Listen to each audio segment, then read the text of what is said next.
And there's Mario. Hang on. Okay, no, it is this version. Okay, no. Main menu. So, as has been spoiled, we've got ourselves a nice, neat little version of Mario 64 to play.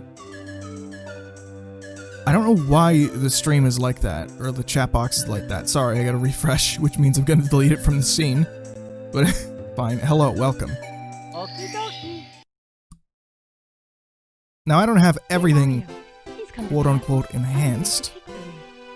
There are just some things, like some of the user-created models, like the quote-unquote HD Peach model just looks nightmarish, so I'm not going with that. Same with a lot of the character swaps and all that. Plus, this version of the mod has what I wanted, the way I wanted it in.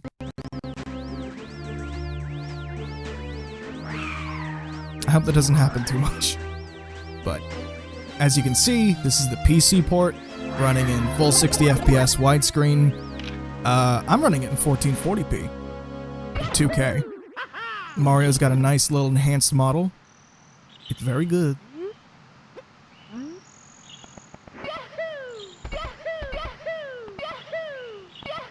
No, I'm gonna pull it off. I'm gonna do it. I'm gonna pull off the fucking Lakitu skip. Although I need to for the camera. I'll show off the free camera in a minute. Just let me do this because I've been doing this all day and I'm kind of losing my mind. I get 3 shots at doing the Lakitu skip. Because there's no way to skip this cutscene. That might be, that might just, you know, be something the devs should think about including. Just a way to skip this. That would be incredible. That would save me so much time.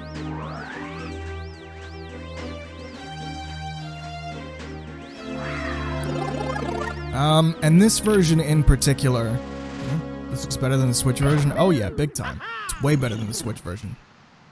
Switch version doesn't even run a fucking widescreen. Okay, just gonna... Okay, I'm not getting it. Alright, it's fine. Not getting it today. It's fine, it saves like 8 seconds. I'll get bomb clip instead. But...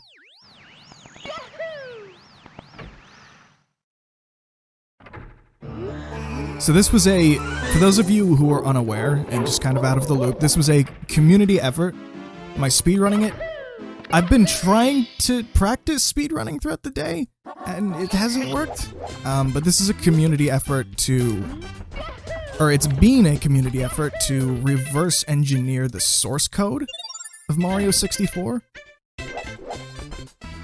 Also, just gonna say, full analog camera control. It's beautiful.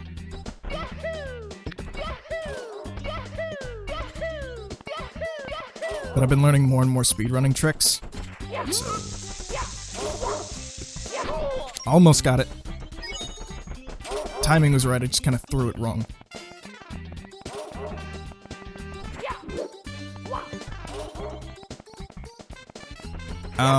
And the reverse engineered code was finished not too long ago.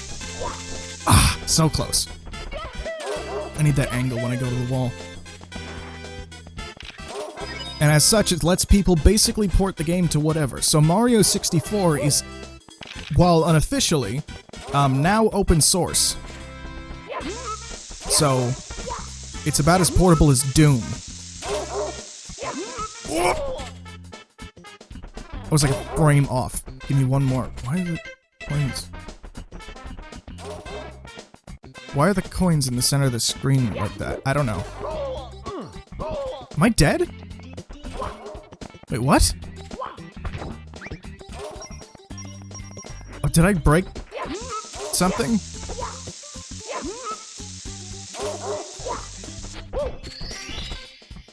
So, you might have noticed, I didn't leave the level. That's one of the advantages of having a full open source version of Mario. Okay, I need to know, am I dying? take no damage from the bomb? I don't actually know. I think I broke something, like big time. So, yeah. Where's the... There it is. It's just gonna not... Okay, that's better. Immediately the streamer curse kicks in, so that's good. I guess we go to the slide next. I'm not gonna be doing a great job showcasing the mod, but I will say, I did, when I was playing Mario on Switch, I had a whole lot of fun learning ways to speedrun it. Just generally doing a bit of practice on my own time. Even though I'm playing the DS version for the stream, technically, still, I haven't given up on that. Especially since it's apparently like, what? For some reason that video on my channel is like doing the best out of everything. So...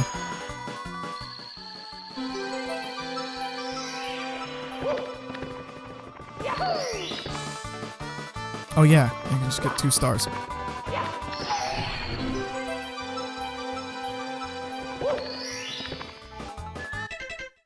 But the Switch version, obviously, I think we all know is pretty controversial.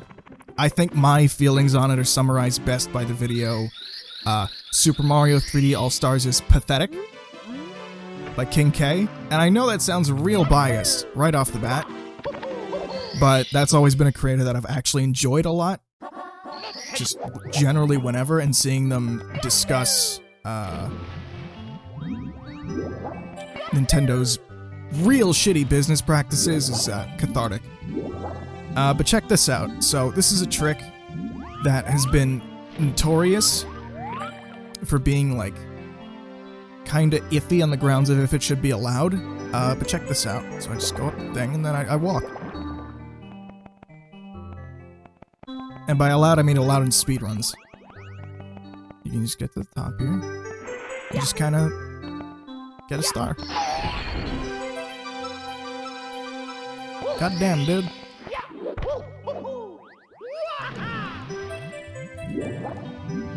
That trick requires a D-pad, more or less. It's technically possible with an analog stick, so it is doable on original hardware. It's just extremely difficult, and with a D-pad, you can get it in one shot. So, that's more or less the controversy surrounding that one. It's like, should it be allowed in, like, official speedrun categories? Because it saves a lot of time. It can save, like, 5 seconds. Which that doesn't sound like a lot, but when people are measuring time down to the milliseconds, that kind of a trick can be really, really important. I'm just gonna fuck out of here. God, the camera control is so nice. And I keep disabling it because there are a decent number of skips that are dependent on the camera, like this next one. Like, the slide was relatively dependent on the camera. Little skip I did. This one definitely is dependent on the camera, being the original.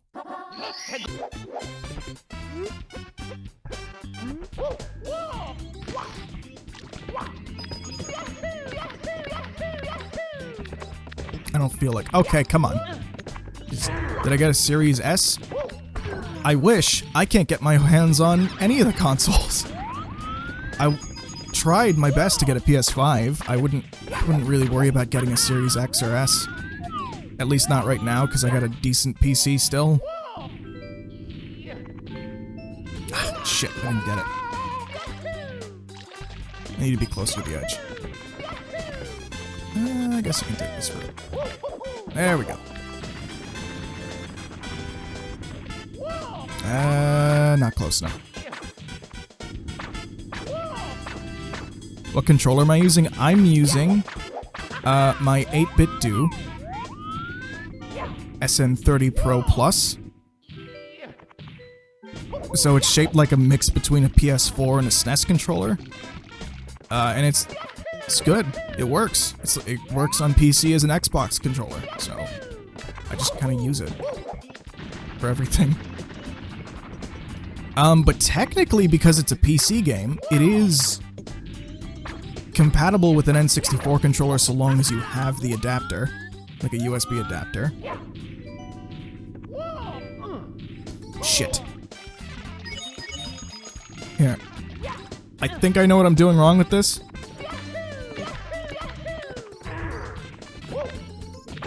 Please. Mario, please. I wouldn't consider this like a speed run that I would upload either. This is just practice. Don't worry about it. I'm still new. Mario, I'm begging you. I'm begging you, my man.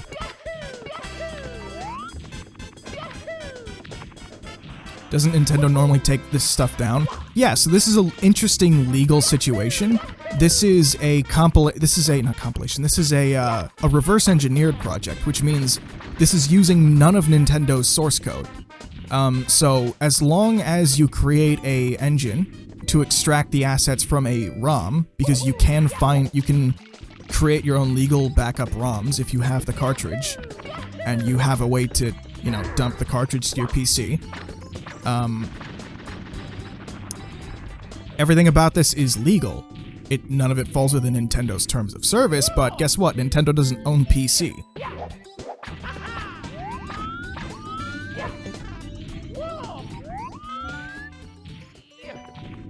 There it is.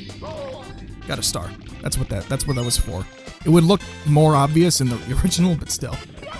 So, effectively, a bunch of mods for Mario 64 can be available. It's like Doom. If you want to play Doom in a source port, you can. You just have to find a way to get the legal WAD file. So with Mario 64 now, all you need is an original ROM, which there's a multitude of ways to get legally. I can either get an original cartridge, I can extract a ROM from a Wii or Wii U Virtual Console app, which that's how I've done it. Hell, I can even use the Switch version. I can extract the ROM from the Switch version.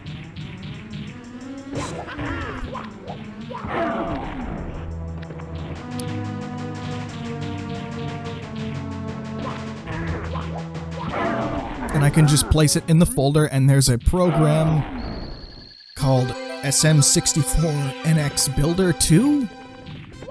PC Builder 2? I don't know, it's a big, long, complicated, garbagey name. Okay. And more or less, it takes the info from the ROM and applies it into, like, a playable engine for a piece, for, like, the PC. And you can just kind of go. Just have fun with it. And the last one's Cool Mountain and then Bowser.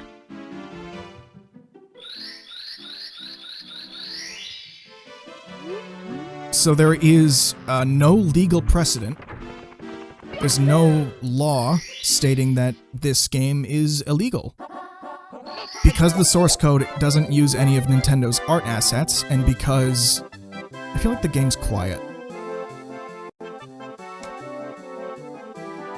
I'm looking at that. I'm seeing that. That's real quiet. Okay, that should be slightly better. But yeah, because source code doesn't use any art assets that Nintendo owns, they can't take it down, and because reverse engineering is a legally protected thing to do, I don't know what the word is, because, you know, that's legally protected, you can just kind of do this. So we'll be seeing stuff like this probably for Zelda eventually, too. You could see Ocarina getting its own source port.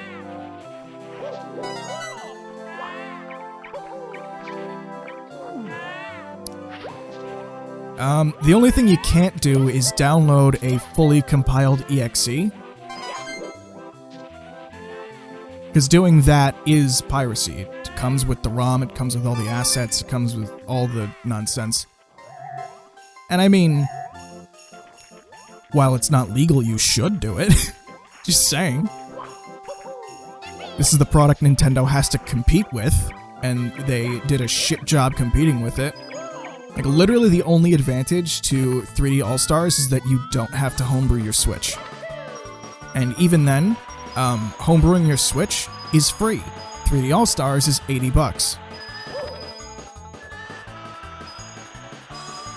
And doing it and getting, and homebrewing your Switch and getting this port, this Mario 64 port, to run on your Switch. Shit, I need 85. There we go. Gonna get it. Oh.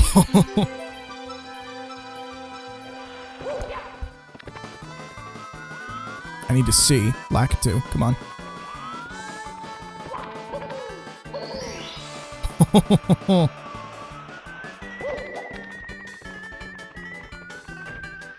That's a sick 100 coin star.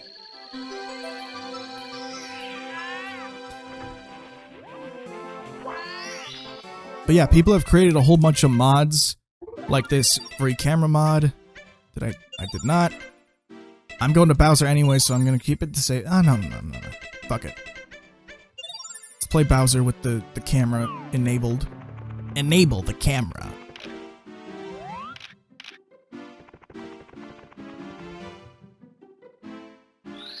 So this will stick around for quite a while, and this can keep being added to as well. Because it is an open source project that Nintendo doesn't have any legal ownership over.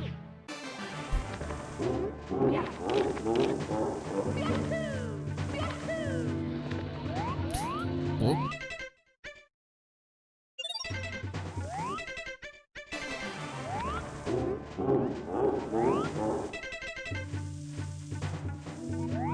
Oh, only up and down, I guess.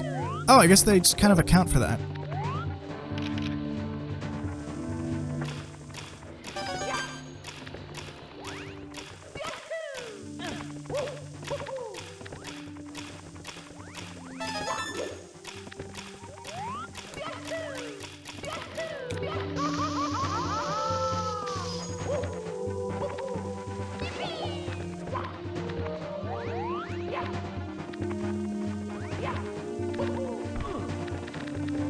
So yeah, this isn't gonna be like an AM2R situation where you just, you know, the devs get sued and then you can't play it anymore. No. Nintendo can't sue for this. And I'm real happy about that. And I didn't really feel like trying it all that much because, you know, I had the DS version. I streamed the DS version a little bit. More than a little bit, but then I started playing this and I was like, oh wow, it feels really great with full camera control. Wow, Mario actually looks kind of alright in this, with this high poly model. Yeah. Mamma mia.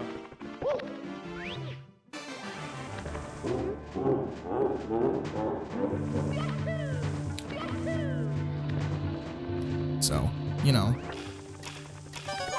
Penguinzo? What about the Moist Man? What about him?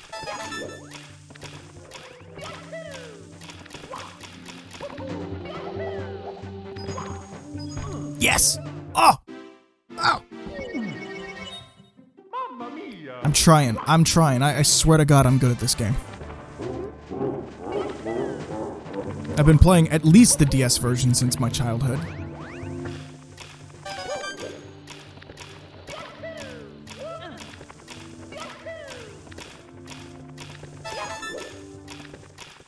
Oh yeah, he's good. He's alright. Oh shit, no. Here's what I need to do.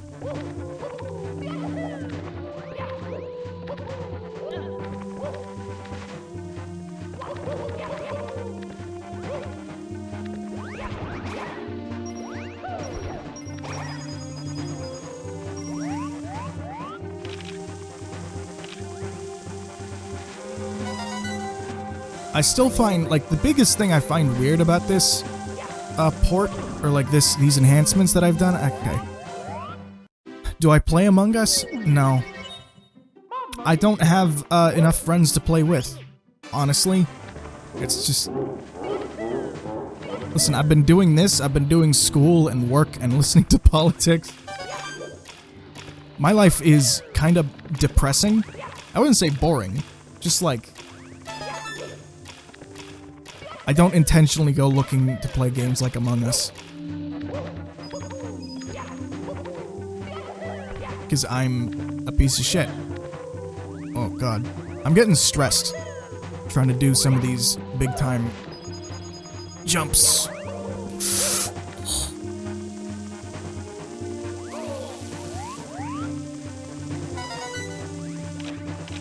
But yeah, the most I know about Among Us is that it's like TTT, kinda, in space, and AOC decided to play Among Us on stream with Ilhan Omar, and she said Poggers. And now Poggers has been said officially by a US congressperson. So...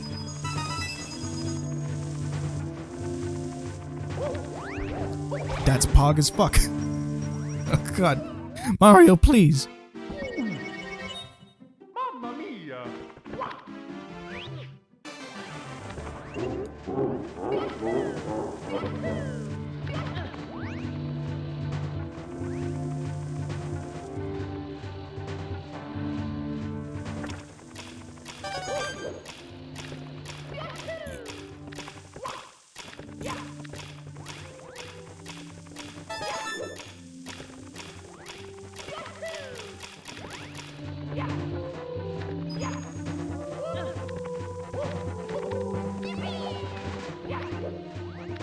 I mean, that's the kind of game where it's like, people ask you, it's like, hey, do you play Fortnite? I'm like, nah. They're like, why not? I'm like, you know. It's the last thing I can ever think to play, honestly. I have Among Us. I bought it.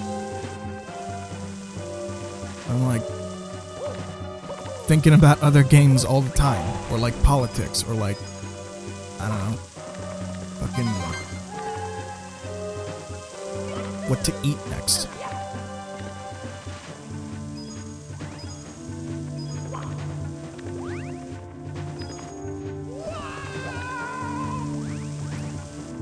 So as you can see, now that I'm streaming, I'm not good. I'm not actually good at this. And like the extent of my knowledge on half of these skips, oh, they're not coming. I missed that red coin. I gotta go back for that red coin. Fuck. All of these skips, like past Bowser, I just don't know.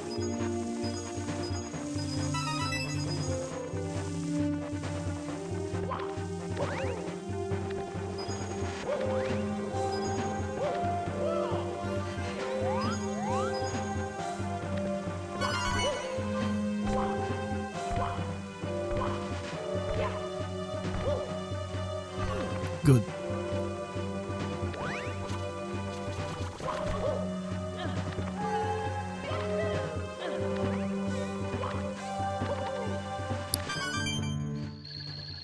But I guess now that I guess now that we're on the topic of Mario and the Nintendo's shitty practices, I'm gonna fucking kill myself. Oh boy. Now that we're talking about how bad Nintendo is, I guess we can talk about Fire Emblem, because that's not good. That's really bad. That sets a really terrible precedent. Like a really terrible precedent.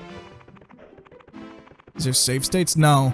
It's running basic, it's running natively, so it's not like an emulator, where you can have save states. Even then, I wouldn't think to use them. But yeah, Fire Emblem, that's not good. What they're doing with Fire Emblem Shadow Dragon, you know, the first Fire Emblem game to ever come out, never localized in the West.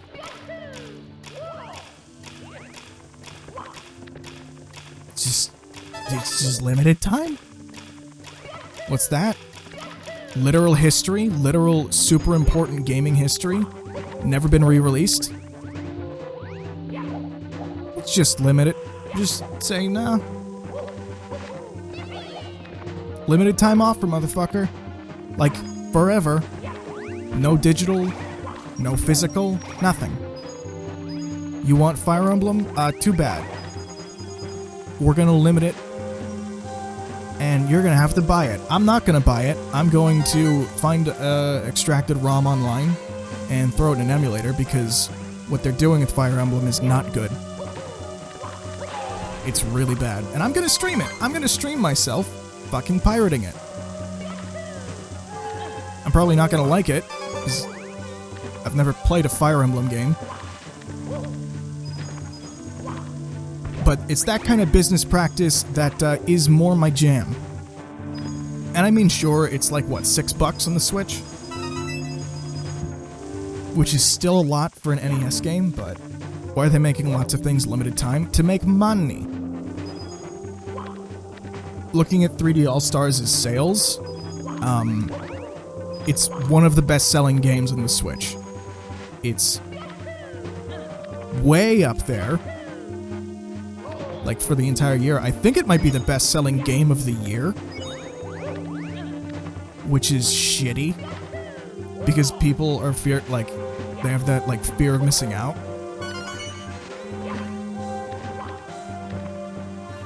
And I didn't even know, like, Fire Emblem wasn't localized.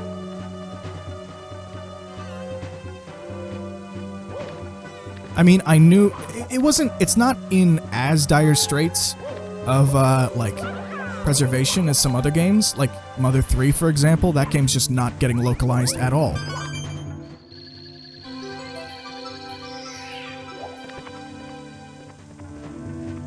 You wanted to wait for it to be cheaper? Yeah, it goes away on March 3rd. They have a set date. They're not getting rid of it. But it's not getting cheaper. In fact, like, waiting will only make it more expensive because of scalpers.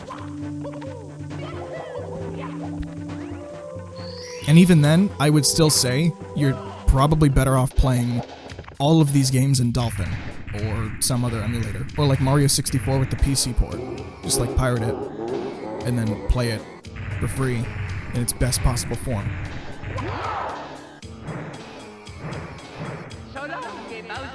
You even get Solonge Bowser.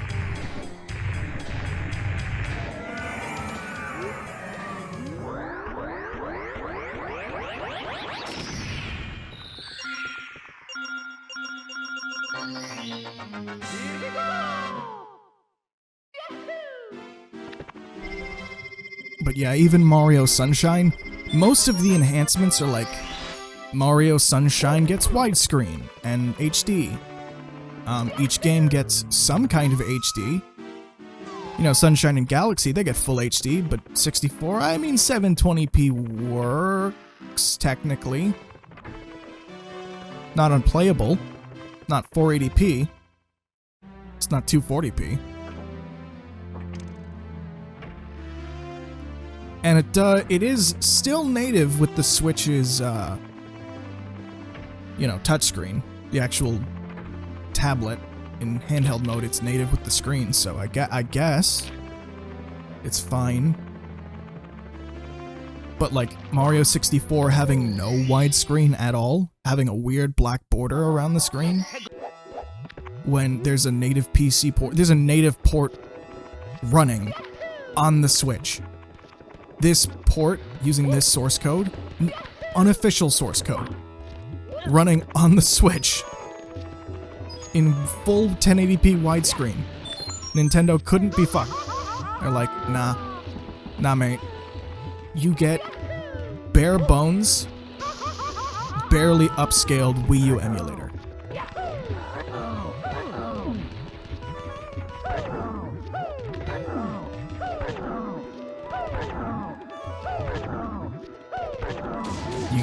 You get dog shit.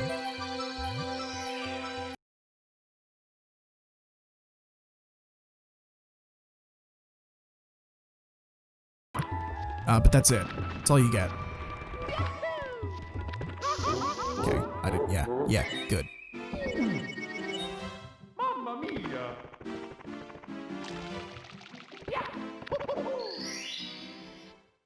And I mean, even Mario Sunshine, it would not have taken a lot to get that game running at 60 FPS.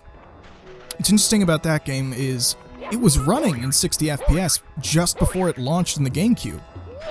But Nintendo decided ultimately to cap it at 30, for whatever reason. So most of the game, even on original hardware, if you unlock the frame rate, plays at 60 frames per second just fine. Playing it on a Wii with the extra power that the Wii affords, gets a locked 60 frames per second. Playing it in Dolphin gets a locked 60 frames per second. I don't know why they didn't. They should make it so you recover health when you get a start. Yeah, it's a bit of an oversight, but I mean, I'm also using technically like a mod to do things the way I'm doing things, so I wouldn't worry too much. Oh!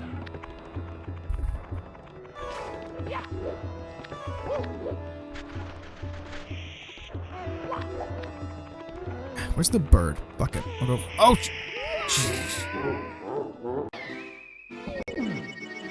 Where's Mario? There you are.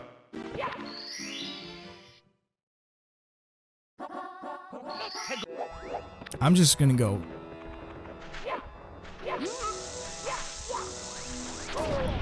Okay, I need to do the same thing I did with the bomb. Please. Ugh.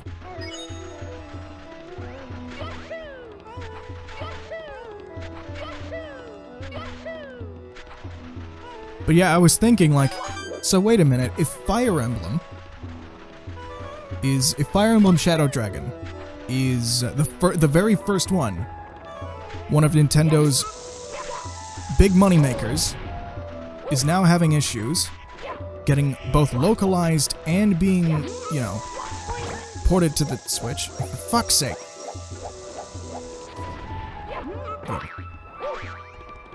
That's not good. I mean, it's not terrible. That, me getting a 1-up.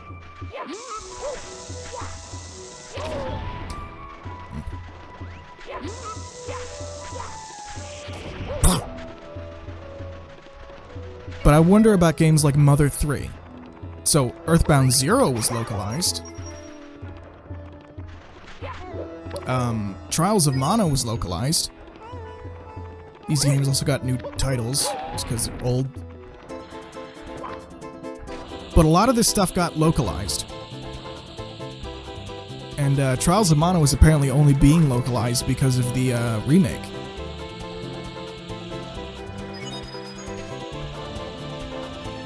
And I guess they even only made the remake to capitalize off the hype of the Final Fantasy VII remake. A remake that was notoriously never gonna happen. So a lot of really important games. I wonder how many are like that are like trapped on the Game Boy or NES or something. Like Mother 3 or Trials of Mana.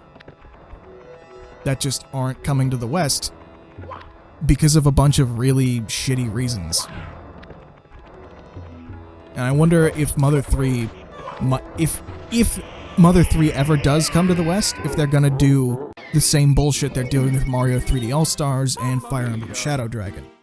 What else is limited time as well? What if for the Zelda anniversary, because Mario only did this because of his anniversary, what if for the Zelda anniversary next year, they take a look at the Twilight Princess and Wind Waker HD, and they just don't give us that? What if they just give us the shitty, unfinished versions of Twilight Princess, or I guess not Twilight Princess, but like the less complete version of those games that runs on inferior hardware?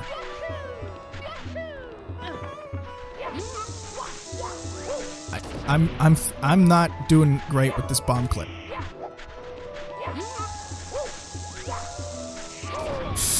Ooh. Okay, it's much more difficult over here to do this trick.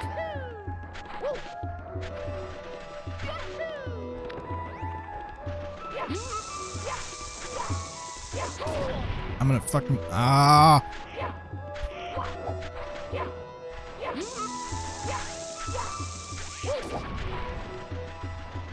if a series like Mario isn't immune to Nintendo pulling a bunch of really shady business practices because they have a lackluster product and they know it,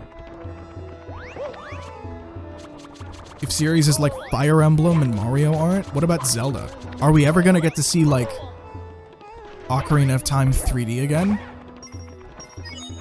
Are they gonna pull the same shit with Mario 64 where it's a bare-bones emulation of the N64 game with, like, slight HD and slight texture enhancements? Mario 64, by the way, I think looks fine on the N64. Like, it's not great, but it's fine. It's passable. Ocarina of Time looks disgusting. It really looks terrible on the N64. Like, I grew up with the 3DS version. I grew up with the DS version of Mario 64, and I thought that, you know, I was okay with going back to the N64 art style because fundamentally it wasn't really that different hardware, the DS and the N64. So they really had a lot of the same limitations, even though the DS version did look a decent amount better. But Ocarina of Time 3D is like a night and day difference.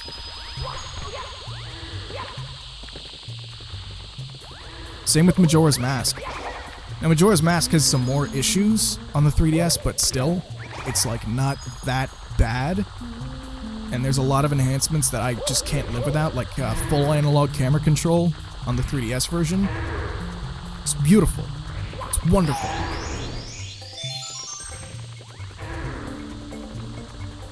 In Ocarina of Time 3D, I think they streamlined a lot of stuff like the Scatula hunt. I think in the same way that they did with the Twilight Princess Poe hunt in Twilight Princess HD. So, like, what if we just get bare-bones emulation of GameCube games again? They don't even use the Twilight Princess and Wind Waker HD textures or models or anything like that. Because those remakes were relatively bare-bones as well. They had a few enhancements, they had a little bit of extra content, and they ran in HD. They didn't do 60 FPS. They didn't really spruce up the actual character models or environment models at all.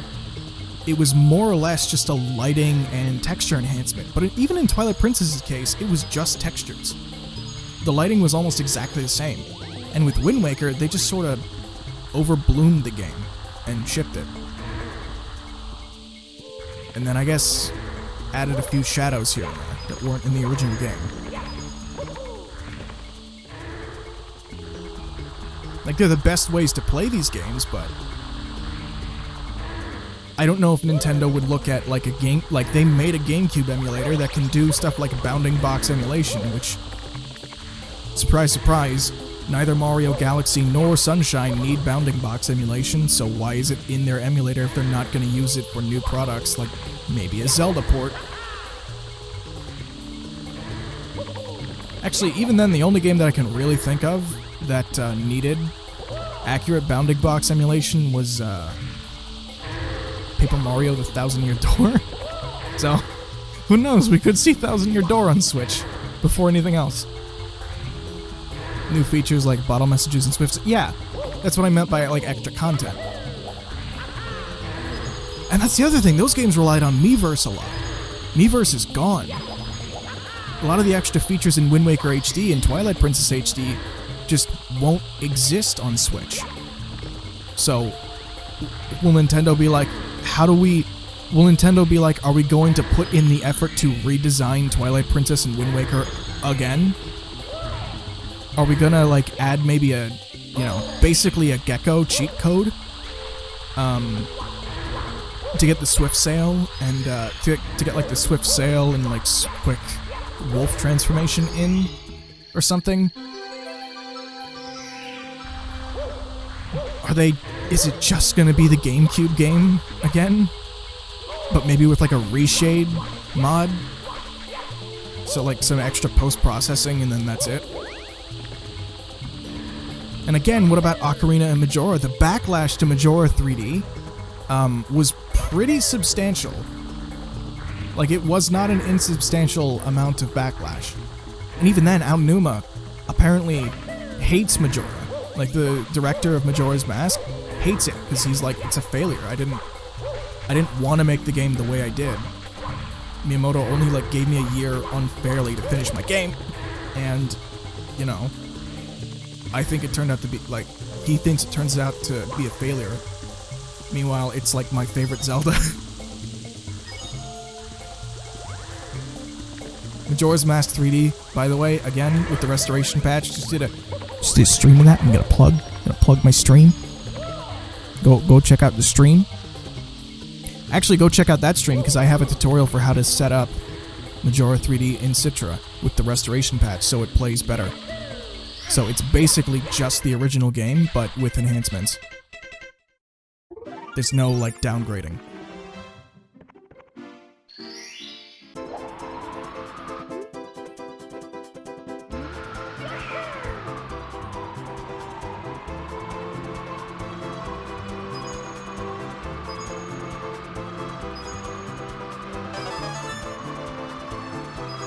I have to focus really hard on this one because I hate Wing Cap Mario. It's not very controllable.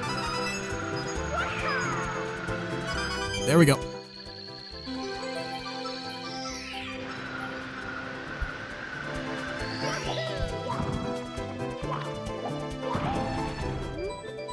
All right, I did it.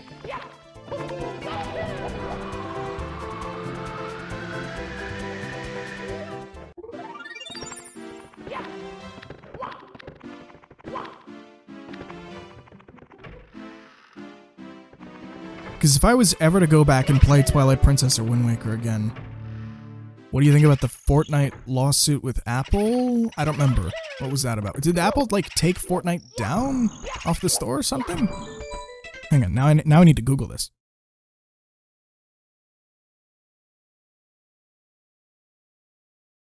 Fortnite App Store ban. Fortnite had released its latest season, but millions of players won't be able to enjoy it. The game has been pulled from Apple's App Store, leaving iOS and macOS users unable to update to the highly anticipated Season 4. But this struggle is bigger than one update, one game, or even one company. Fortnite's Apple user base is the newest casualty in years-long antitrust battle between developers and one of the world's richest companies. Epic Games sued Apple in mid-August, claiming that the company's App Store practices violate the Sherman Act, and says that Apple's requirement that all mobile apps come through its App Store is a monopoly, and that Epic, as well as its fellow developers and customers, should have alternatives.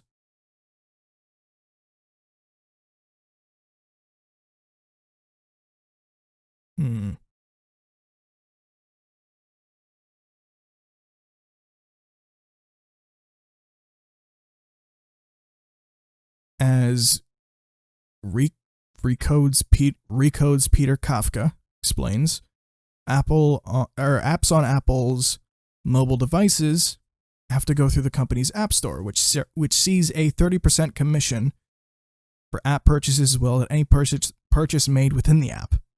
As a freemium game, Fortnite makes all of its money through in-app purchases of its virtual currency. My dyslexia is getting the better of me. Apple gets a cut of that. When Epic attempted to get around this by offering customers the option of purchasing Fortnite currency directly from Epic at a discount, Apple kicked Fortnite out of the store for violating its terms of service.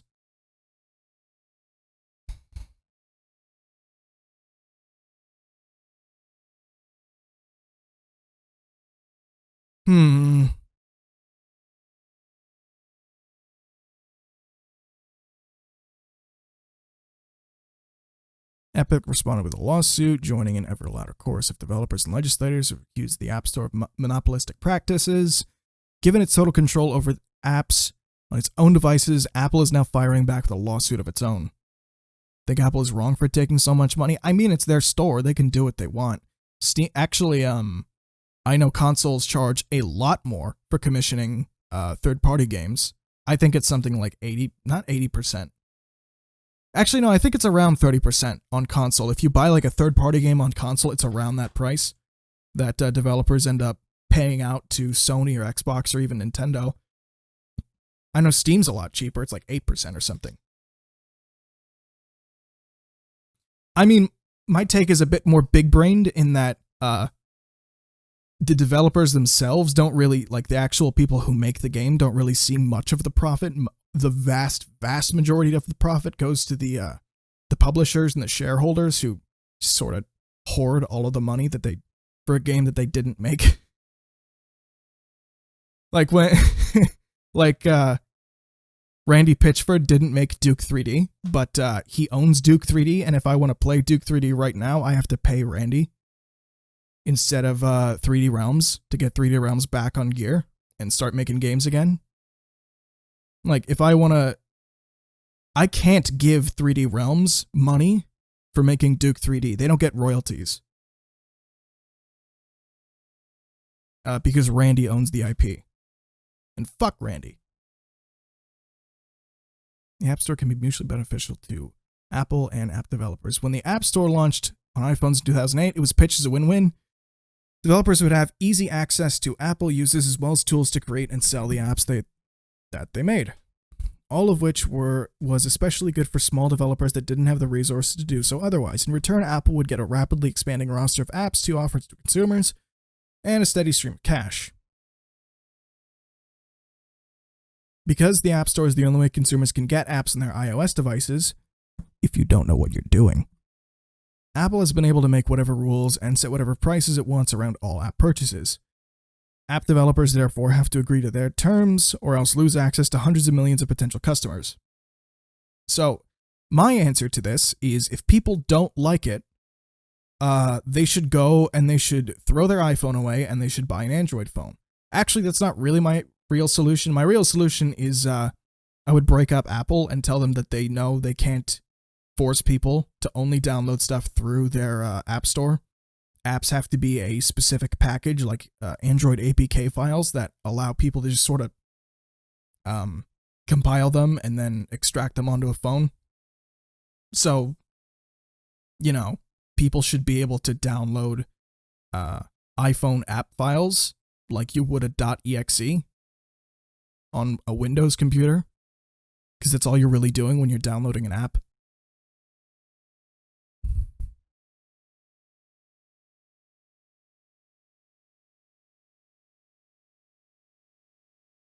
Developers have also accused Apple of using inside knowledge about which apps do well to inform its own decisions about which native apps to develop.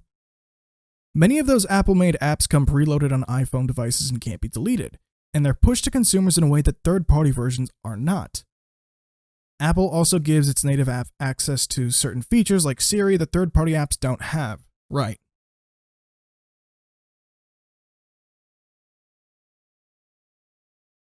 Epic is far from the only company to complain about the App Store. Spotify has been especially vocal. The Sweden-based music streaming platform filed an antitrust complaint with the European Commission in March 2019, saying it was forced to increase subscription rates for an in-app purchase to make up for Apple's fee. Subscription services like Spotify charge 30% commission for the first year, after which it's 15%. Spotify has also claimed that Apple made its own rival streaming service, Apple Music, after seeing Spotify's success on the platform, so this is dumb. And I'm going to tell you why it's dumb, because from a nerdy perspective, for a few months, I tried to use Linux. It just doesn't have the apps I want. We're going to forget about why I didn't use Linux for a while, because I need to discuss why Linux is fantastic. And the biggest thing is that Linux just sort of uses an app store. Basically, in the exact same way that iPhones work, Linux has its own app store.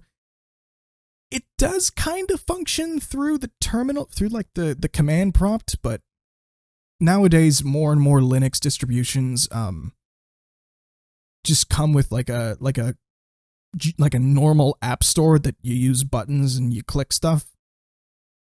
And that gets you all of the programs you need. That's how you get programs. So, okay. If I were to, we need to GitHub.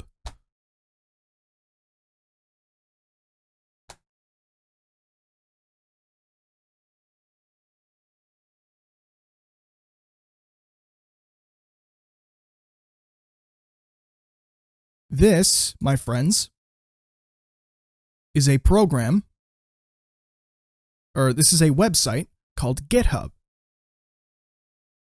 And here, this is Majora Restoration, but whatever. There's a bunch of code repositories, a bunch of program repositories that you can throw up here. Linux connects to websites like this directly through the operating system and downloads programs from here. This is how Apple's App Store works. The difference is to put apps on a repository, Apple's like GitHub equivalent, you have to spend a bunch of money. You have to pay Apple a whole bunch. For Linux users and for Linux programmers and developers, throwing their apps in their repository is completely free. Apple doesn't have to do what they're doing to begin with. There's a precedent set by Linux that shows that a operating system and a company can be successful, and a repository and an app store and all that can be successful without needing to charge the developers effectively ransom fees. Now, my spicy big brain take gets a little bit complicated when you introduce the fact that Epic Games had Fortnite taken down, because I legitimately think Fortnite is a problem. I think games like Fortnite are a problem in the industry, in the games industry, and should go away because loot boxes are not good. They're not POG. They're in fact anti-POG. But the fact that this is happening across the board to developers is not a good thing.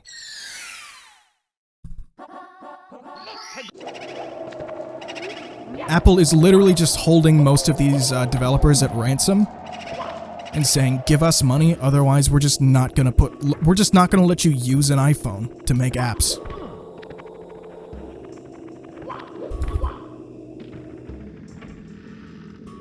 And that's scummy.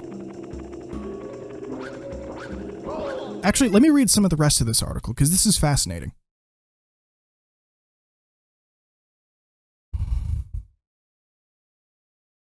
Apple claims that the 30% App Store commission helps pay for its cost to incur the app and host apps. This includes peace of mind. Hang on, what?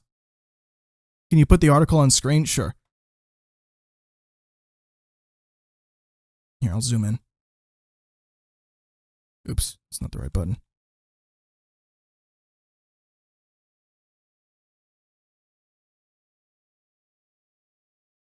Apple claims that the 30% App Store commission helps pay for its cost to host the apps. This wait, this wording is kind of weird. Wait, what? Apple claims that the 30% App Store commission helps pay for the cost it incurs to host the apps. This includes peace of mind, as requiring customers to download apps directly from the App Store helps the company ensure they meet certain standards and are secure. No, it doesn't. No, that's literally the opposite. If they have an effective monopoly, they don't have to be held to anybody's standards. They have to hold to nobody's standard but their own. That's a lie. That's not true. The origins of the 30% cut are from the cut that Apple took from iTunes sales, between 30 and 40% per track, and let me just say, I don't agree with that either. That's not a very POG thing to do either. Once again, it's very anti-POG. Steve Jobs said the 30% commission was needed to pay for running the store, and that Apple didn't intend to make money. You fucking liars. Okay, whatever. Apple's a big-ass liar, obviously. So what does this all mean for you, the Apple App Store customer? Right now it means you can't download Fortnite, or if you already have it, you can't download updates, which means you can't play the new Season 4. You can still play Season 3, but your opponents will be limited to fellow Apple players. Everyone with a non-iOS device that has an updated app will move to Season 4. And inter-season battles are impossible. Players who use other platforms will also feel the effects if they can't play with their friends on Apple devices. Just how long will this last depends on which company blinks first and agrees to the other's demands. Beyond Fortnite, Apple users may also be paying inflated prices for paid apps and in-app purchases that were set so developers could account for the 30% commission. As some developers decided to forego in-app purchases entirely to avoid paying Apple a commission, you might have taken the extra step of paying for app subscriptions on developers' websites rather than through the apps themselves. Apple allows this for so-called reader apps like Spotify and Netflix, but Fortnite does not qualify. Apple's rules also don't make it easy for customers to figure out how to do this. Now, the only reason they said, well, Spotify and Netflix can do it this way is because more people use Spotify and Netflix than they do play games, just generally. That's 2 whole mediums of entertainment, 3 if you count movies and TV as 2 different mediums, compared to 1 game.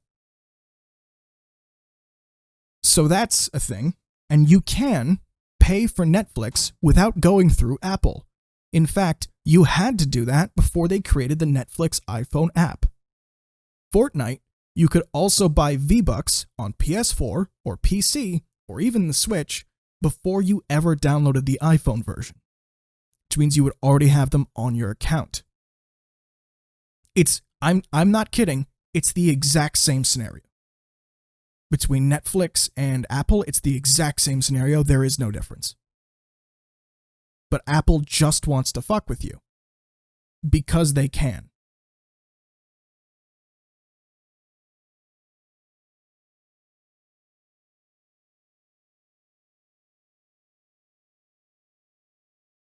Definitely a script, but also definitely not policy.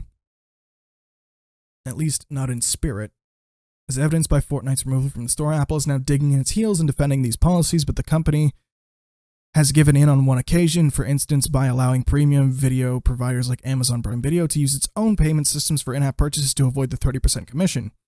It remains to be seen if providers like Disney, which debuted its Premier Access for Disney Plus subscribers on September 4th with a $29.99 Mulan rental, will qualify for this, or if it will be forced to either pay the commission or get the Spotify route to circumvent in-app purchases. In a slight relaxing of the status quo, the upcoming iOS 14 will allow users to set third-party apps as their default email and web browser apps for the first time, but these concessions have also fueled developers' complaints that Apple's guidelines are arbitrarily enforced and preference is given out to some companies over other. None of this is a good look for Apple, as an antitrust investigations into it, both in the United States and abroad. Knytt Senator Elizabeth Warren held lead this charge. Oh well. Seeing Elizabeth Warren's name no longer makes me think Pog. Oh well, it's been like that for a while. I just get disappointed. It's fine. Apple and Google will have bullied competitors who need their platform just to exist, all while favoring their own products and services. If we let the companies act as both the umpire and one of the teams competing, they will continue to rig the game in their favor. True.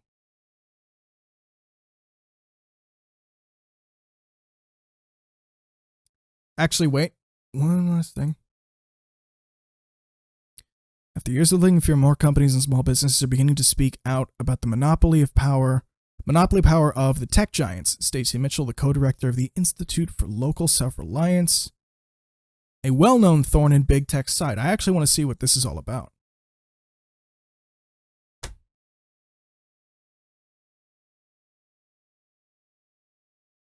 Small businesses sign out petition to break up Amazon. Oi. About Us. Actually, doesn't it say the name here? Stacey Mitchell. Here we go.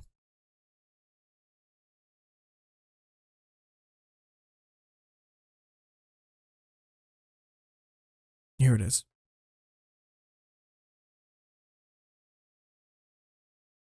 I think if Fortnite wins, it's good for small developers more so than Fortnite. I mean, yeah.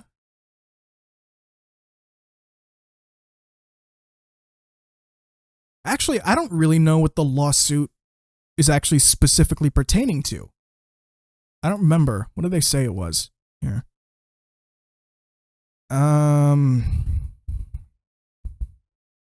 It's just the ban. Epic suing Apple.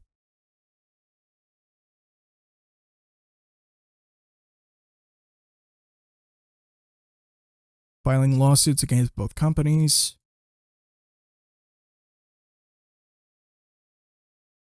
It's not seeking money from either company, just that they repeal what Epic considers the company's monopolistic practices.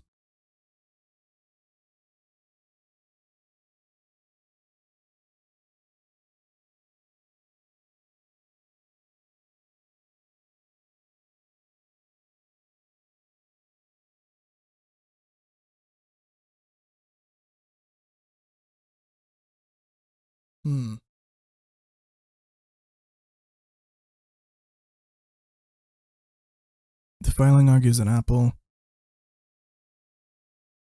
What the fuck?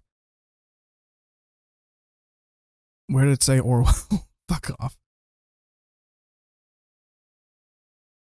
Sweeney expressly acknowledged that his proposed changes would be in direct breach of multiple terms of service agreements between Fortnite made an ad for the lawsuit and it's based off of old Apple ad. Oh. Uh-huh.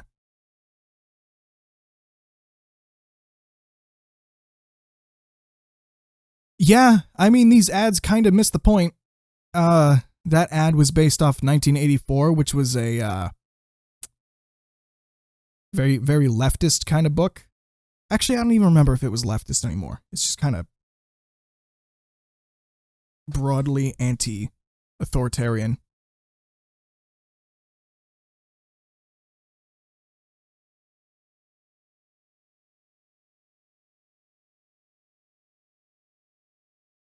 I don't know. It's just still kind of in bad taste that they're, using 1984 as such a corporate symbol. How are the lawsuits going? What other companies think? I want to know what happens if they win. That's all I care about. There's no headlines here. Oh, subscription offer. Fuck off.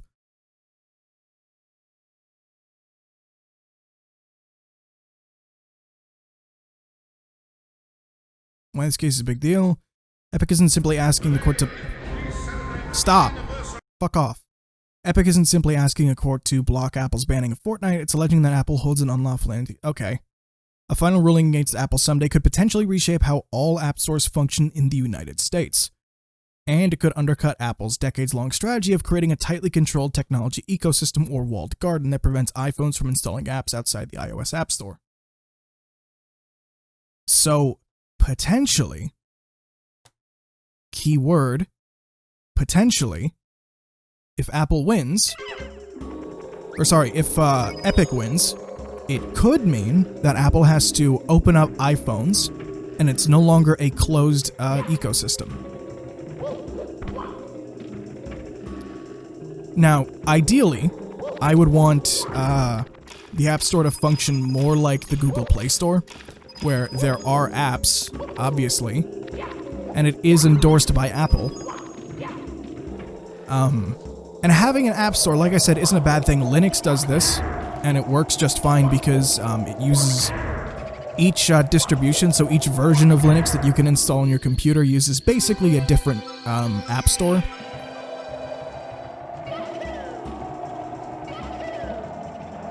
But fundamentally, they're just sort of uploaded to a general repository based on the specific type of Linux that you're using, and there's only 3 different types of Linuxes. I know, it's more complicated than it sounds, but still. At the end of the day, if Epic wins, it could be better for smaller studios. My big issue with that claim... Actually, there isn't much of a big issue with that claim. It's just kind of correct. If Apple isn't able to completely rigorously control all of the apps that they own, that'll be a fantastic thing.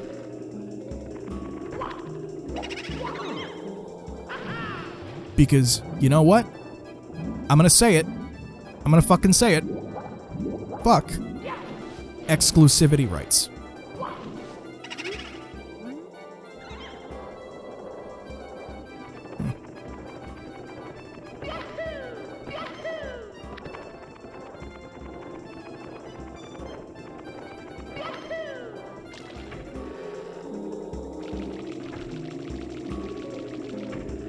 The only reason, now that I think about it, I guess the only reason that Apple's getting away with this at all is because they've been the top dog since the beginning, and they've been the top dog despite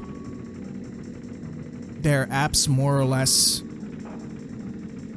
despite their apps being closed source in the first place.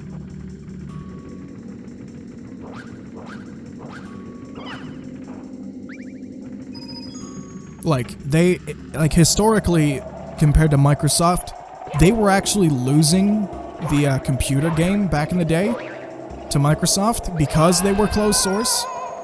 But when they made what is effectively just like an MP3 player with a phone inside of it, they didn't really need to be, not just an MP3 player, like a slick MP3 player. They didn't need to be open source or even like just kind of open or use or allow like consumers or, you know, indie developers to use effectively just open source programming languages on the computer. Or like require licenses to go through Apple in order to make a program at all that can get out to the public.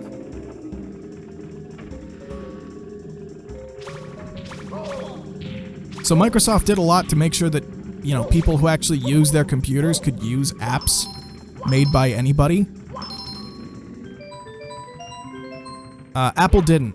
Apple's Macs basically function in the same way that their iPhones do. And they always have. The only difference here is that iPhones just happened to get successful because they were the first at what they did, and they did it pretty damn well.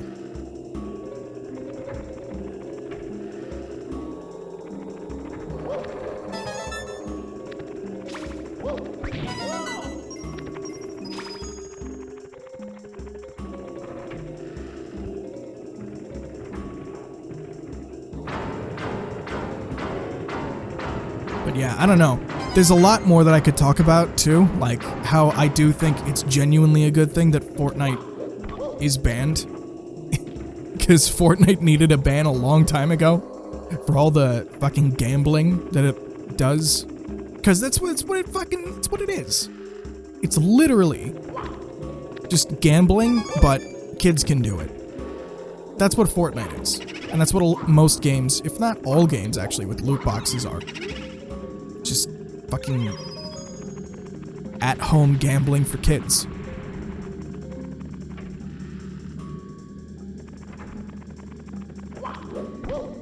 And I know a lot of people will look at me and go like, oh, it's not gambling, there's no payout. Meanwhile, it's got all of the exact same psychological effects as gambling. Sorry, I know I've been seeing just a bit like people who will talk about like, oh, loot boxes aren't that bad because, well, they're not actually like legally gambling, and they can't be legally gambling because you have to have a payout to be legally gambling. And I'm like, it's worse that there is no payout because you're just using psychological manipulation to get people to throw their money away.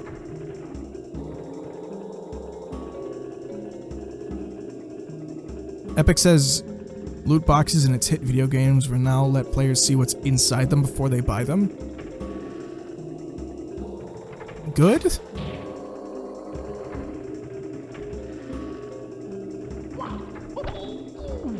I mean, technically, I don't have a problem, like in a capitalist sense, I don't have a problem with in-app purchases themselves. Like DLC, I'm fine with. I can, you know, if it's a solid expansion pack, or if it's like a cosmetic item that you know you're paying for, I'm fine with that.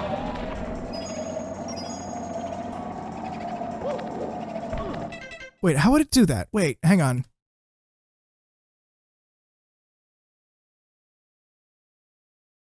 Epic Games. Can you link me to the damn article? Epic. Here.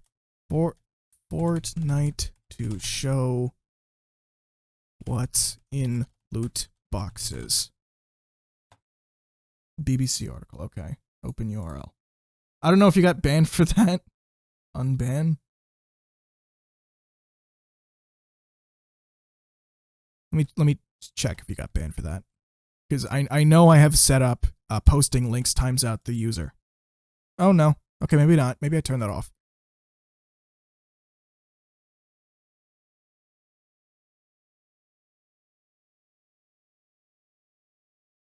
Okay.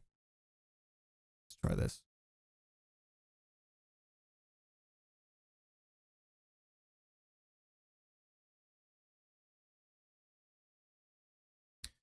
Creators of Fortnite have said they're changing some loot boxes so you'll be able to see what's inside them before buying. Fortnite, the loot llama is available.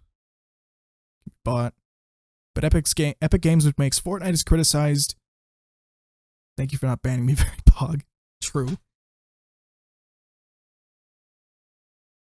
Some people think that this is a form of gambling. Okay. Company said that in the next update of the game, any llama available with V-Bucks store will show its contents without requiring a purchase.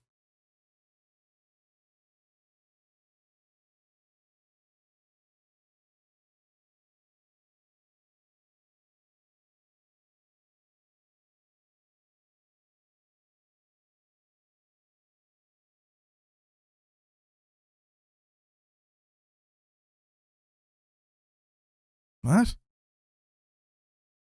Similar item-filled llamas earned solely through gameplay will still hold random items. Means the contents of any free loot llamas will still be a surprise. Oh, okay. Okay.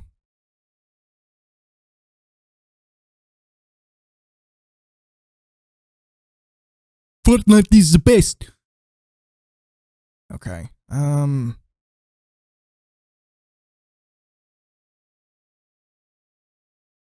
Fortnite puts an end to random loot purchases. Ars Technica. It's getting rid of Fortnite's version of paid randomized loot boxes. Replaced with an X-ray llama. You can either purchase those items for 50 V-Bucks or wait for the llama selection to refresh the next day. That doesn't fix the problem.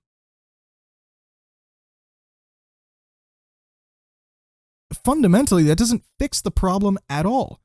It's still random. So even if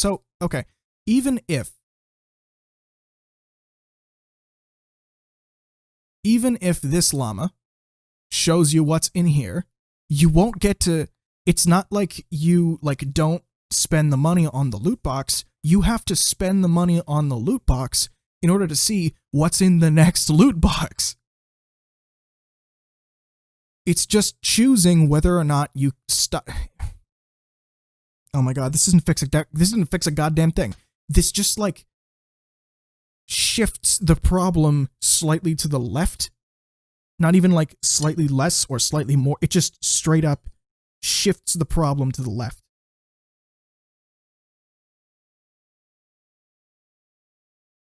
In fact, this might make the problem worse. You might look at this and go, okay, so there's a bunch of shit in here. How do I get to the next loot box? Oh, I have to buy this loot box?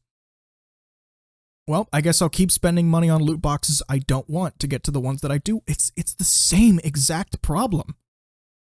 They just tried to mask it a little bit.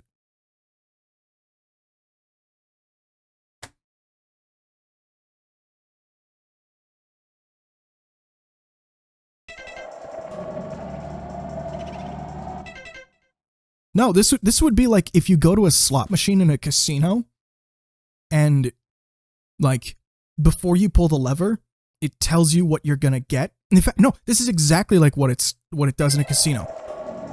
Because before you even pull the lever, before you even insert coins into the slot machine, the machine's already decided what the outcome of the next pull is.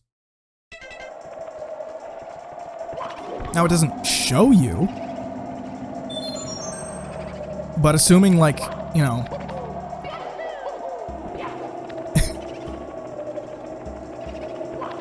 it doesn't solve anything.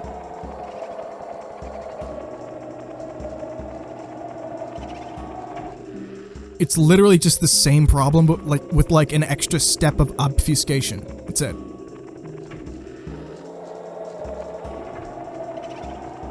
It doesn't solve the problem of loot boxes being random chance mechanics that encourage players to spend more money through like flashy graphics and psychological tricks.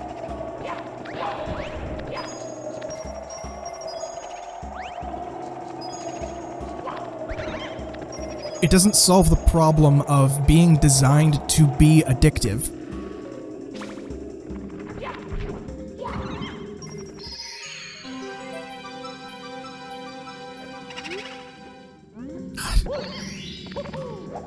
Like, that's part of the reason I just don't play Fortnite. It's just infuriating.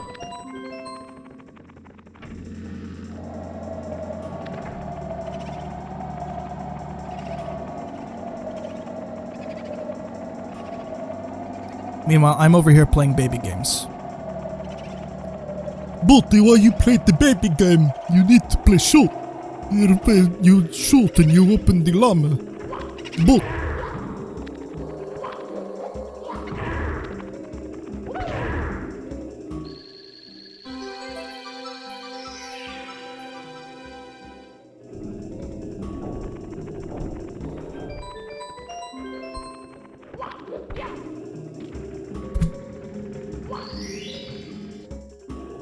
And I guess that's it.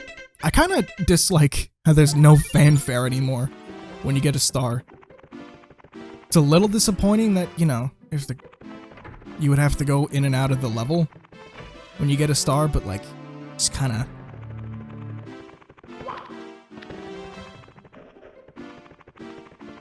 Where am I going? What am I doing? Where am I? Booze Hunt, Sandland. I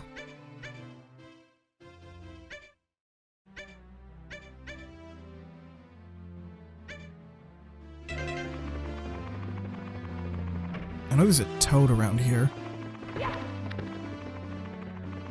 Oh, hey. Mips, come here.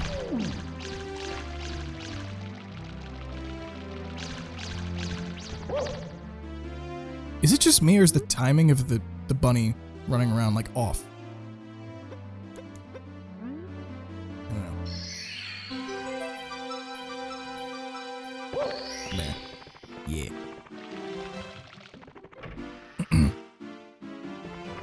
Did I not do this? I could have sworn I just did this.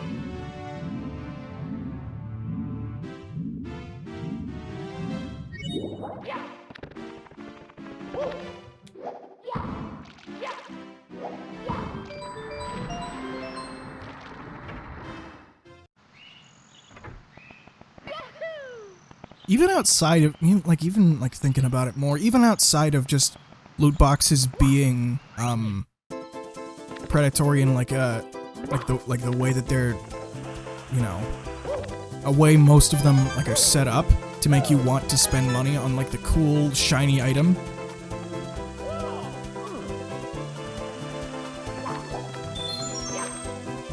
Even outside of that, a lot of loot boxes straight up make games worse. And that sounds weird to like think about. It's like, how can loot boxes like make a game objectively worse? And there is no objectively worse when it comes to art, but honestly, I think loot boxes come probably the closest. Because when you make a loot box, what you're doing is you're making a mechanic in the game that incentivizes a player to, it's trying to incentivize them to spend money on an in-game, like, item, right? Okay. I need to big brain for a minute. It's trying to incentivize a player to spend money on something to make the game easier or better in some way. Now, let's say you want a certain item in a game. How are you going to get that item? Well, the developer could make it so that that valuable in-game item could be gotten through some sort of fun activity. If you want a cool piece of armor or equipment or skin for a gun or something, the developer could say, well, I'll make this fun and interesting challenge to encourage the player to engage with the fun part of my game, and I'll reward them for engaging with the fun part of my game with that cool item. Many RPGs do this. This is how your average Dragon Quest or your average Xenoblade is designed. This is how, like, Skyrim or The Witcher is designed, even. To a less effective extent.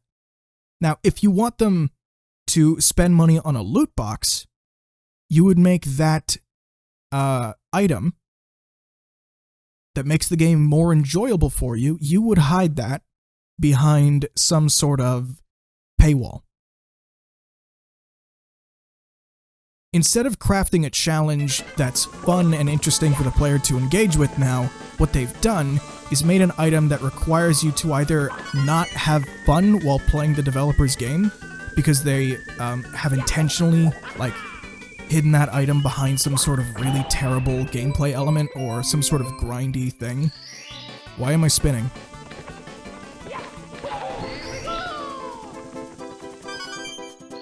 Like, they could intentionally hide that item behind a long, boring, dull grind. Instead of, you know, giving the player something fun to do and then rewarding them for doing a fun thing. The fun thing would instead be bad and boring, and encourage people to spend money to straight up get away from playing the game because it's so dog shit. So for a loot box to successfully get the player to spend money on it, the game has to be worse for it. There has to be, like, an incentive to avoid playing the game and spend money instead of playing the game. I don't know if I'm explaining that correctly. I'm sort of just citing Jim Sterling, but he probably did a better job explaining it than I did, but that's more or less how I understand it.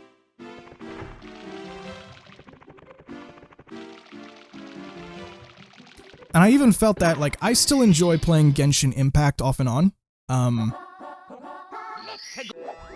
But part of the reason, like, I don't enjoy it as much as Breath of the Wild, part of the reason I still don't enjoy the loot boxes in that is because,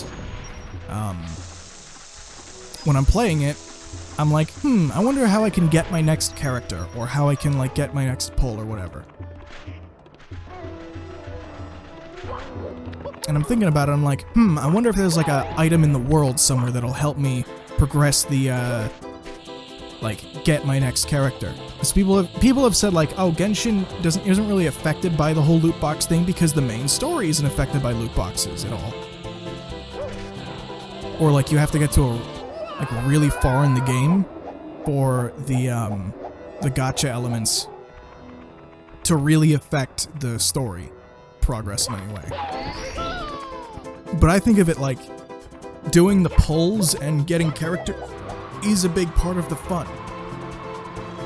That's part of why I'm playing Genshin Impact in the first place. I'm not really playing it for story progress. I'm happy that the world, like the actual, like, map itself isn't gated behind any kind of gacha elements. But at the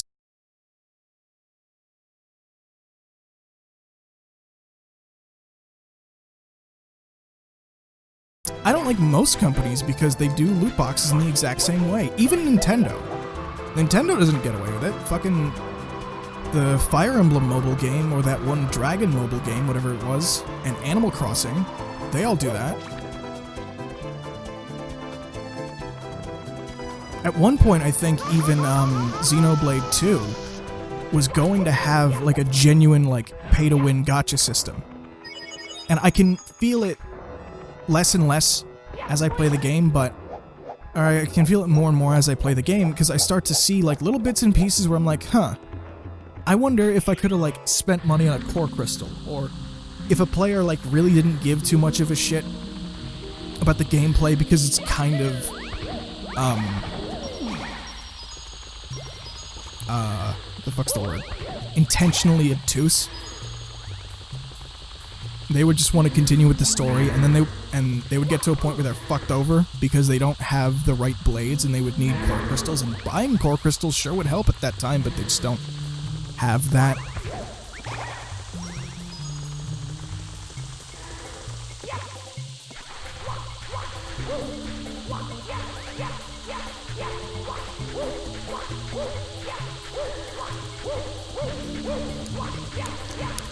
Come on! Come on, Mario! Alright.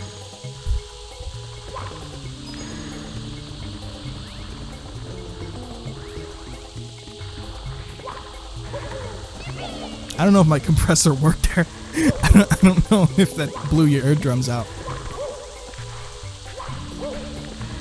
I mean, I don't like EA, though. EA, like most big AAA companies, do this whole loot box thing, and at this point, I just have to come to terms with all of them are garbage on that, but EA is especially nasty because they'll kill studios if they don't make a new loot box game. Like, they'll say, okay, we'll give you your one project, we'll give you your one side project, and we'll, like, underfund it, and we'll, like, not give you enough time to make it, and force a bunch of stuff down your throat. And then when that project doesn't work out, we want you to work on our next Star Wars game or our next Battlefield. And because it's like an RPG studio or like a horror game studio, they don't know what the fuck they're doing, how to make a fucking competitive shooter with loot boxes. They don't know how to do that. They don't know how to work EA's Frostbite engine. And then a studio like BioWare or Visceral Games just gets shut down. The only studio to avoid that right now is being, what's the Division? Who makes Titanfall? Titanfall Studio. Respawn. That's it.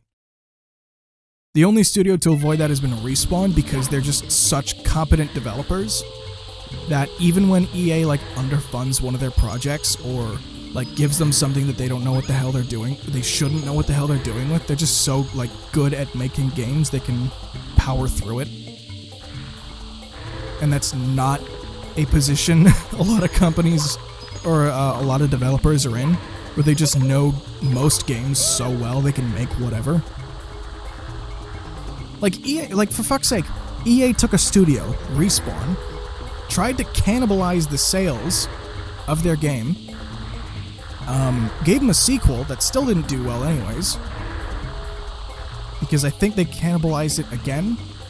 No, Titanfall 1 came out on the Xbox One when it wasn't doing very well. It came as an Xbox exclusive when the system really wasn't doing well. Titanfall 2 came out and was cannibalized by Call of Duty and Battlefield. And then they were like, okay, so you made some decent games, but now we want you to make a battle royale. And they did that, and it ended up being pretty good anyways. And then they were like, okay, so now that you've made a battle royale shooter, we want you to make a fucking Dark Souls game with Jedi Fallen Order. And it was like, okay, sure. And it turned out pretty good anyways, so that studio is just generally talented.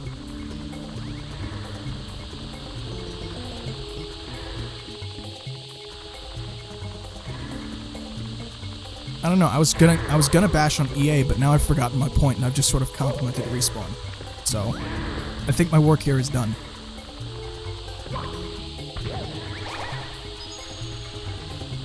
Actually, I did see one of the things that I thought EA was doing best as of late. EA did their whole EA Play thing. Wait, was EA Play originally their conference? Okay, not their conference. EA Play.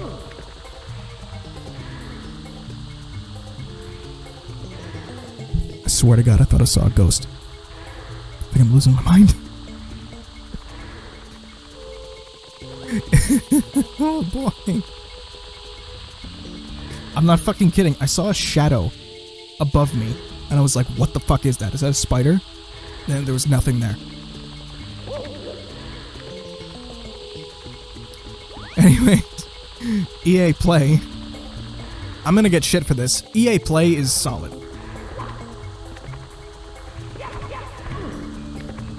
It's EA's subscription service for Steam, believe it or not. It's the first subscription service on Steam, and I thought to myself, wait, really? I can just buy like $5 of EA Play and get a bunch of Steam games? Like Jedi fucking Fallen Order and their latest Battlefield and their latest fucking all of their games. And I'm not categorically opposed to subscription fees. If there's some sort of media that you can download or you can like have access to through a subscription service, like, and there's not too much restrictions. It's not like a streaming service where the publisher has complete and total control of all of your access to all of the art all of the time. Like, there is no alternative way to like engage with the art that they own, because, you know, it never actually enters your home. I think that's scummy, but with EA Play, it's not a streaming service. It's more like a Game Pass, but EA games. And the thing is, I think Game Pass is really cool. And the fact that EA, while not engaging with Game Pass, is scummy, them doing their own subscription fee, and it's like $5 for a decent library of games. That's actually really good, and they're not even like the base games, they're like the ultimate edition of each of their games. Okay, I just had to leave the level. Don't worry about it. Mamma mia!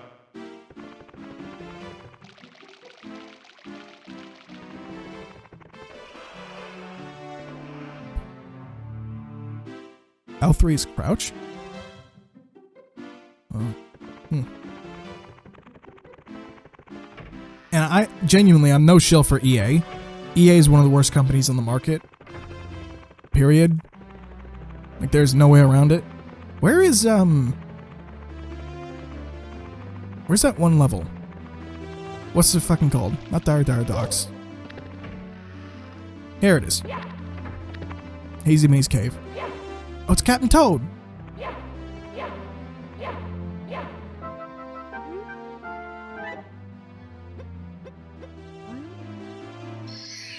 Nice.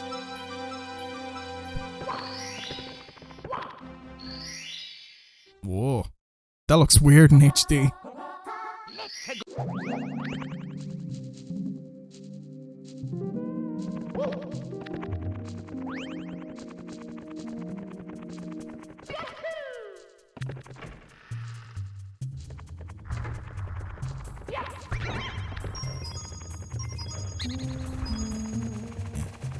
I mean, you know, I talk about all this loot box, or I talk about all the copyright stuff.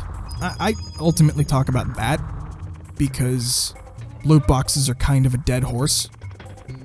If you're not on board with loot boxes being dog shit, like at this point, I think you're either like out of the loop entirely or you're too far gone. Like, if you're genuinely defending loot boxes because you're like, oh no, loot boxes are good. They're actually like good for the industry. You're like not a serious person to me.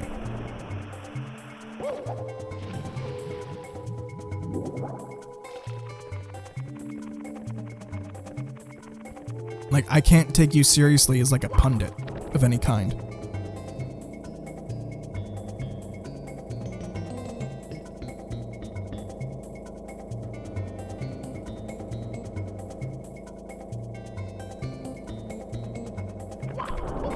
Where am I going? I'm here. That doesn't help me.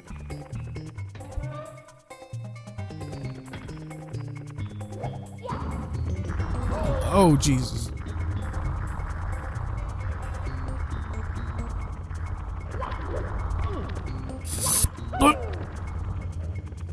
Loot boxes are anti-poggers. True. But yeah, like, loot boxes are like a dead horse beaten into a pulp. Like, not a pulp, like they're a horse beaten into a fucking vapor.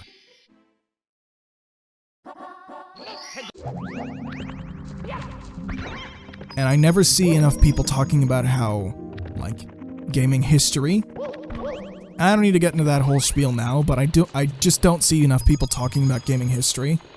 Too many people are focused on loot boxes because, like, they are... I'm helping Mario win by my tips. Read this. Okay. I never see enough people talking about how, like, a lot of video games are no longer available anywhere to play, like, at all. Like, I think about how 80% of films in all of history are just gone. And I don't mean, like, you can't buy them anywhere or they're not available. Like, they don't exist. They were made once and they no longer exist. That's fucking terrifying, dude.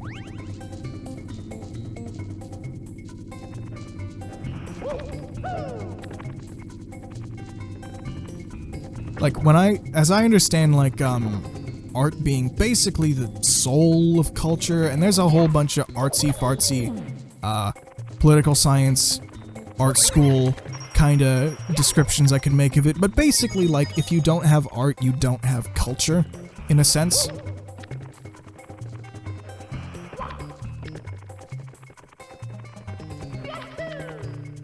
Made it.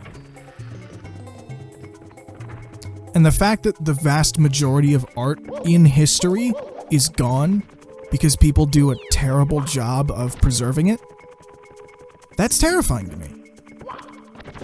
And because video games are such a very, like, highly specialized form of art that requires tools to even be viewed in the first place, the vast majority of games could easily be, like, the vast majority of games that I've played in my childhood less than a decade ago could be lost to time. Right now, Sonic Unleashed is not available on any platform. Right now, Mario Galaxy 2 is not available on any platform. Ocarina of Time is not available on any modern platform, still being sold to this day.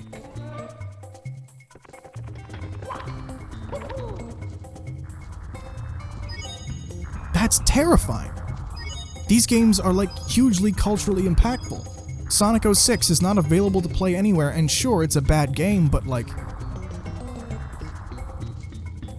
it's also a really important game.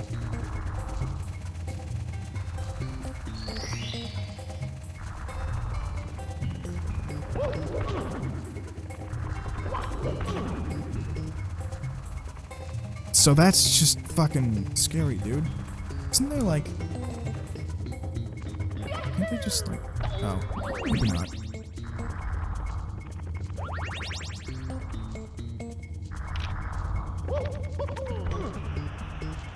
Okay, that's fucking cool. You can emulate them, but not official that way. No, I'm not talking about, like, oh, you know, they're not being sold. Oh no, I guess I am. But there's a lot of art right now that is, like... There are games out there, too, that aren't just, like, you can't, like, even emulate them because nobody has them.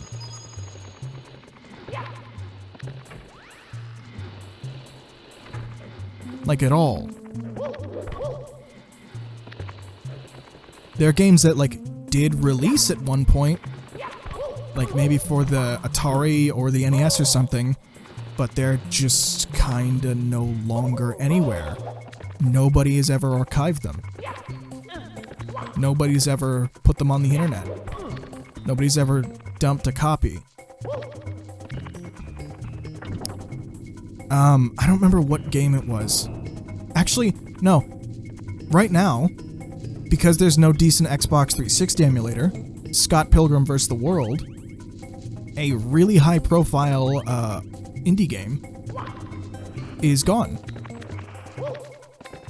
Because there was no emulator to play it on an Xbox 360, and because 360s have to be JTagged for you to play on official software, and people aren't making JTags anymore, the Xbox 360 version of Scott Pilgrim is gone.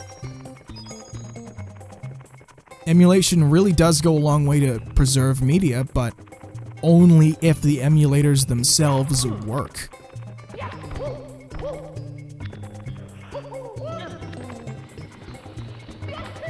So for the longest time, games like Sonic Unleashed and like Sonic 06 or like Scott Pilgrim or like DuckTales Remastered, they're just not around.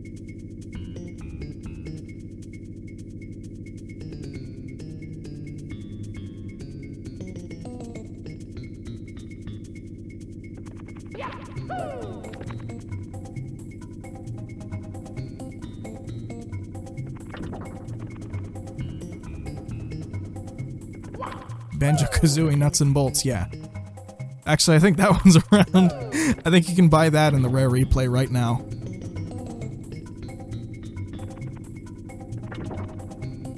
Actually, no, wait, I'm wrong about Sonic Unleashed. You can buy that digitally, and it's backwards compatible with the Xbox One, so. And it'll be backwards compatible with the Series X and Series S. So, never mind, I was wrong on that. So that game's at least around. Not 06. And sure, like, these are bad games, but they're also really important games. Like, Banjo-Kazooie Nuts and Bolts is important for being not Banjo 3E. It's, you know, Banjo-Kazooie's Sonic 06 moment. And Sonic 06 is important for killing one of the most prolific video game series ever. Like, a lot of young people won't know. Even me, I barely know. I wasn't there for the height of it, but like, what is it? Sonic was massive in the 90s. Bigger than Mario. Like, Sonic was much bigger than Mario. Sonic and Sega actually did beat Nintendo in the 16-bit war, whatever you want to call it. And then Sonic 06 comes along and just murders it.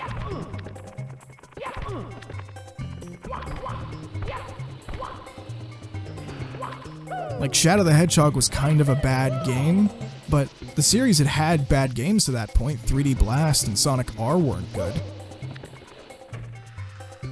But people were still really excited for Sonic Adventure. Like, Adventure 2, when it showed up on the GameCube, was kind of like a big deal. Even a show like Sonic X got a decent viewership because it was Sonic.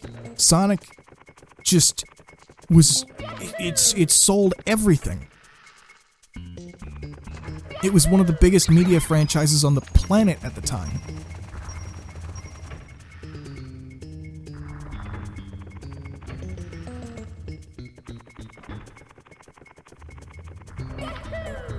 And even back then, like, a lot of that stuff just isn't available to be seen right now. A lot of the media that hyped Sonic up is not around.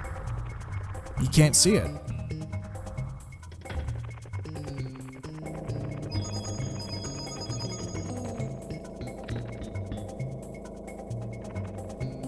I don't know.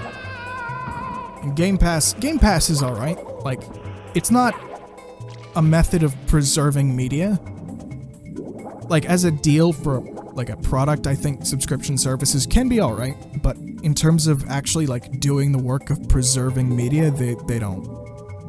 They're not even close.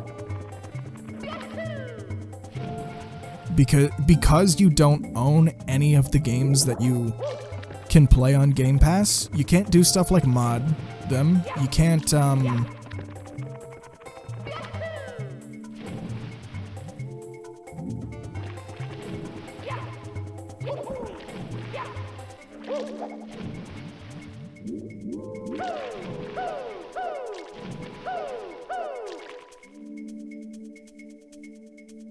the C-stick.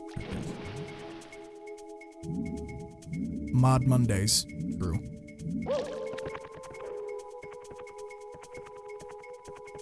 Let me up you.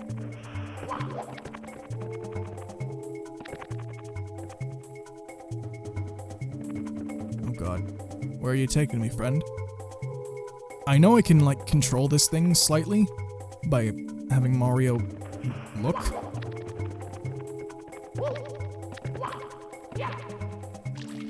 Okay. This thing is... What is this thing even? Nessie?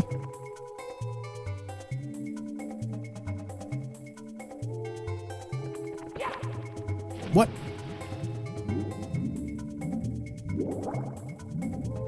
This thing is gonna infuriate the fuck out of me, isn't it?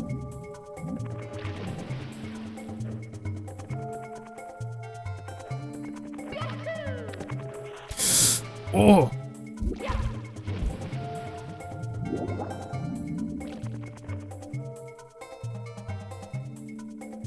Oh shit, it's almost 11? Said I wanted this to be a shorter stream. Oh well. I got the star. I guess it's good enough. So that's my existential crisis for the day. I hope you enjoyed watching it. I had a good time. Mario is usually a good time.